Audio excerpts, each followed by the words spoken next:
সম্মানিত দর্শকবৃন্দ, দুনিয়াবি মালপত্রের চোর এবং ঈমান আমলের চোরের মধ্যে ভয়ঙ্কর পার্থক্য হচ্ছে এই দুনিয়াবি চোরকে আপনি চোর বলেন অথবা না বলেন, তাকে চোর বলে বিশ্বাস করেন বা না করেন, এটা আপনার ঈমানের সাথে সাংঘর্ষিক না, এটা আপনার বড় কোনো ক্ষতি বয়ে আনবে না।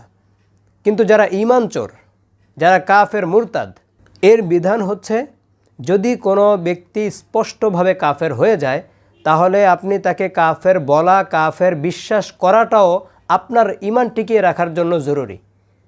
আপনি যদি সুস্পষ্ট কুফরি প্রমাণিত হওয়ার পরেও কাউকে যদি কাফের না মনে করেন, কাফের না বিশ্বাস করেন, তার মানে আপনিও তার সাথে মৌন সমর্থন দিলেন, অতএব আপনিও কুফরিতে ঢুকে গেলেন, আপনার ঈমান নষ্ট করে ফেললেন। সহজ করে বললে, কাফেরকে কাফের বলা, কাফেরকে কাফের বিশ্বাস করাও এটা ঈমানের অংশ।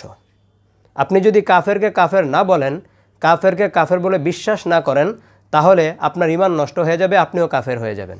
অতএব বেগম রোকেয়াকে যেহেতু খুব হাইলাইট করে এখন মহিষী নারীর জায়গা বসানো হচ্ছে, সে যে কুফরি মতবাদ লালন করত, সে যে ইসলাম বিদ্বেষী কাফের মুরতাদ ছিল, এটা মানুষের কাছে স্পষ্ট করে দেয় এজন্য জরুরি যেন মানুষের ঈমান বাঁচে। মানুষ যেন সে যে কাফের মুরতাদ ছিল সেটা জানতে পারে, সেটা বিশ্বাস করে নিজেদের ঈমান যেন তারা বাঁচিয়ে রাখতে পারে, তার পথে হেঁটে নিজেদের ঈমান আমল আখিরাত যেন নষ্ট না করে। আপনারা দেখতে পেয়েছেন গত ভিডিওতে আমি তার বক্তব্যগুলোকে উদ্ধৃতি সহ তুলে ধরেছি। কত জঘন্য, কত মারাত্মক ভয়াবহ কথাবার্তা তিনি বলেছেন, যেগুলোর পর তার ঈমান নষ্ট হয়ে যাওয়ার ব্যাপারে, কাফের মুরতাদ হয়ে যাওয়ার ব্যাপারে কোনো ধরনের সংশয়, সন্দেহ, ধোঁয়াশা কিচ্ছু নেই। এরপরও যে ব্যক্তি তার পক্ষে অবস্থান নেবে সে আল্লাহকে ভয় করা উচিত, সে আখেরাতকে ভয় করা উচিত।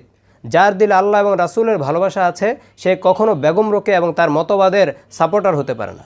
আর যার মনে বেগম রোকেয়া ও তার মতবাদের জন্য মায়া কান্না আছে সে কখনো আল্লাহর প্রকৃত বান্দা এবং আল্লাহ রাসূল সাল্লাল্লাহু আলাইহি ওয়াসাল্লামের উম্মত, মুসলিম, মুমিন হতে পারে না। আল্লাহর ভালোবাসাকে প্রাধান্য যে দিয়ে তার এই কুফরি মতবাদকে লাথি দিয়ে ফেলে দিতে পারবে সেই হচ্ছে প্রকৃত মুসলিম মুমিন। আর যে ব্যক্তি তার কুফরি মতবাদ লালন করে আল্লাহ এবং রাসূলকে মাইনাস করার চেষ্টা করবে, সে ঈমান থেকে, ইসলাম থেকে মাইনাস হয়ে যাবে, সেই ক্ষতিগ্রস্ত হবে। তাই আমরা আমাদের জায়গা থেকে আপনাদের কাছে পৌঁছে দিয়ে দায়িত্ব পালন করলাম। আপনারা আপনাদের ঈমান হেফাজত করবেন কি করবেন না, আপনারা আপনাদের আখেরাতকে বাঁচাবেন কি বাঁচাবেন না, সেটা পুরোটাই আপনাদের উপর নির্ভর করে।